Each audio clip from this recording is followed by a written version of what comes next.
In today's video, I'm going to teach you how to add custom menu links in Google Sites if you want to make your site navigation clearer or simply display a different label in your menu. This is a quick and useful feature to know.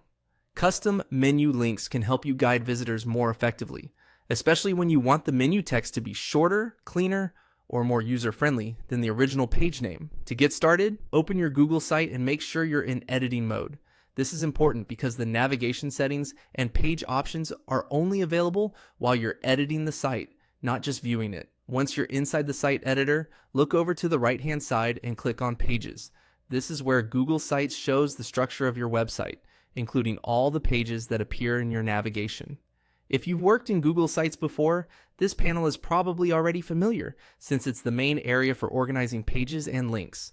Next, move your cursor to the plus icon in the bottom right area of the Pages panel. When you hover over it, you'll see additional options appear. From those options, click New Link. This lets you create a navigation item that points somewhere specific rather than creating a brand new page. After that, type the name of an existing page on your site.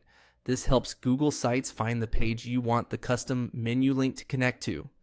Be careful here and choose the correct page, especially if your site has several pages with similar names. Then enter the exact text you want visitors to see in the menu. This is the custom label that will appear in your site navigation. A good tip is to keep this wording simple and easy to understand at a glance.